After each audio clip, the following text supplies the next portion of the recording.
Well, we're in this. We're kind of in this. Let me make a small point here, Kit, if I may. We're in this new world of remote work, which we're actually we're working remotely even as we speak. And COVID has accelerated, but the idea of remote work it goes way beyond COVID. I mean, how is COVID going to either accelerate or challenge the idea of RPA and intelligent automation?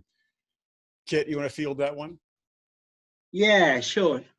So I think we're seeing, and the big change is around how work's going to happen just going forward from now, and so many of the boundaries have fallen down here. There used to be tight boundaries around where people work. Obviously, those have gone. We're all at home now.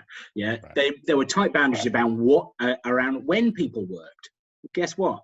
Now that we've all got assorted other jobs going on in our lives, like looking after our kids, those have changed. And actually, the boundaries around what people do have been torn up as well. And I think that's where there's going to be a lot of excitement and really rapid activity around RPA and intelligent automation around COVID, because as you've seen, teams need to flex all around the world. Yeah, suddenly Indian service centers have been closed. Mm-hmm. People have had to. Necessity has become the mother of all invention, and that has driven real rapid automation. Yeah, and the mass slaughter of sacred cows that has gone alongside that has meant that things that previously people thought we can't have a go at automating that. Guess what? They have. Things that previously thought they couldn't do on the cloud. Guess what? They have. So I think those things are going to stay with us. Some of those approaches to just doing things more quickly, I hope they stay with us, because we've seen more change and more transformation in a lot of ways for the good amongst this terrible situation. And if that stays with us, that will continue to power the RPA and intelligent automation space.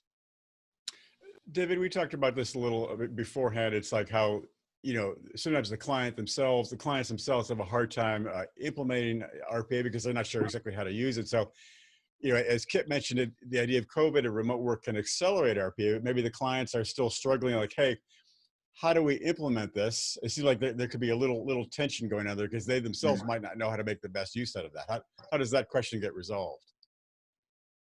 Yeah, I mean, I think you're right. I mean, so first of all, to Kit's point, there is definitely an increase in the urgency to do something.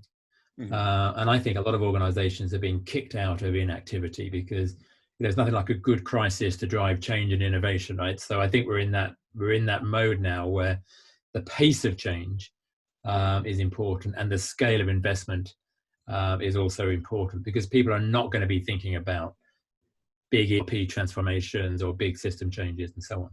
Right. So as you mentioned earlier, I think the challenge for RPA in some ways has been that people just struggle to find the right use case.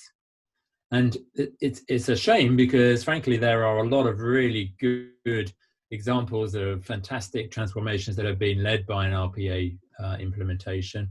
And there are plenty of advisors out there that know exactly what makes a good RPA implementation against a bad one. So really what it comes down to is, sort of a lack of imagination as to what the art of the possible is.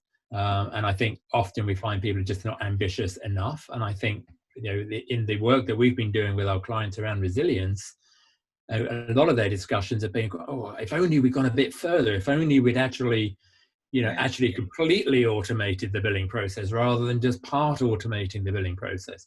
So I think so it's to some extent it's been sort of a timid approach has been a problem. They haven't gone as far as they could have done. They regret that now. Part of it has been just a lack of imagination around which processes, and part of it's been around making assumptions which are not valid about which processes are the right processes for RPA. And I think it's not just about RPA either.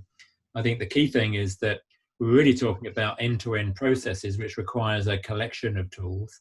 And to UiPath's credit, and also to Kit's Enate's credit, that's all about connecting these tools together to make them work in that environment. So I think that just takes a little bit more ambition than maybe some of the people that have, invested in RPA and have been a little bit unambitious in terms of what they can achieve with it. And I think now people are starting to think, yeah, maybe we need to just go that one step further and think about broader process and bringing in some different technologies to really make that stuff work together. So I think that would be my answer to your question. Yeah. Guy, do you have a sense of how this new world of work where we're all working remotely is going to accelerate or challenge the world of IPA or RPA and intelligent automation? Yeah, I mean, as both David and Kit have said, it's accelerating the use. So, and we're seeing that not only for us, but also our competitors like Automation Anywhere and Blue Prism. We're seeing an increase in the sales and in the organizations that are adopting it. But what we're tending to see is that there's a bifurcation in the market. So those organizations that had already started and implemented RPA and intelligent automation, or what Gartner call hyper-automation, they've seen the value of it. They've achieved really good returns on their investment. It's given time back to the business, and they have happier employees in most cases. And so they're investing more and more and more and more. So we've now had over 50 companies that are spending over $1 million on licenses, which 2 years ago that would have been unheard of. Mm-hmm. So they are doing this. Those organizations that hadn't started, as to David's point about being a little more timid, those companies that are particularly more on AI rather than RPA, where they haven't achieved the returns on investment or they're just starting, they're putting everything on hold. It's seen as discretionary spend, and so therefore they're not investing in it at all. That's not to say they're throwing it away, they're just putting everything on hold. So I think that bifurcation in the market, the delta between success and failure in transformation, will actually become more and more apparent as we go through the rest of the year. We have a question from a viewer. Tim Latham asks, will the Microsoft purchase of Softomotive help drive RPA into smaller businesses? And my impression of the Softomotive portfolio is it's got a very easy user interface. Could be right or wrong about that. Kit, what's your best guess on that? Is the Softomotive buy going to increase deployment among the SMB sector? So I definitely, for one, because it's wrapped into your Office 365 solution, well, which is that solves that, right? Yeah. So guess what? Yeah, that's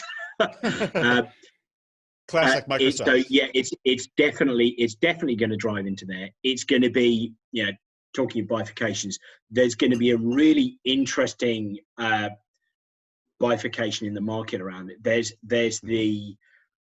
those who are deploying RPA for transformational change and looking at the whole services and the whole end-to-end automation spectrum. I'm not sure it's going to have the Microsoft purchase is going to have a big impact on that.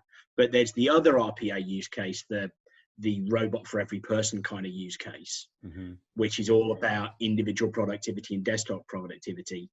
And that's the world that Microsoft's owned for the last 20 years. Yeah. They're going to get real focused on that. Mm-hmm. Yeah, I'd absolutely agree. I mean, firstly, I think that Microsoft moving into the market is a vindication that we're moving in the right direction. The RPA market is still nascent. It's still small. It's really only taken off in the last 4 years. So for Microsoft to come in, make a purchase of Softomotive, and then drive into that market is a great vindication of the potential. All of those IT guys who said, "No, this isn't proper technology." Yeah, Microsoft's buying it. It's pretty proper.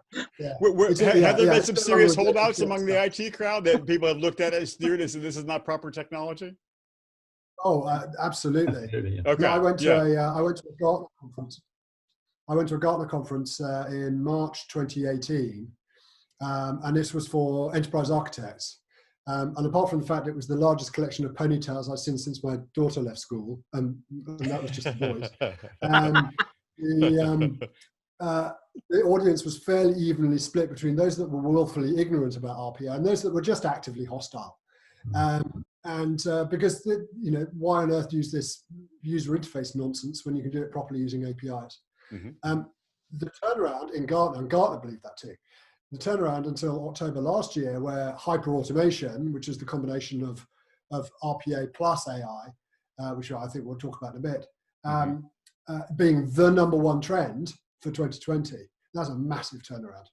And I think that's probably part of the reason that the large organizations, SAP buying Contexta and Appian acquiring capability and Microsoft, that's what's really driving the consolidation of the market. And I think that will only increase.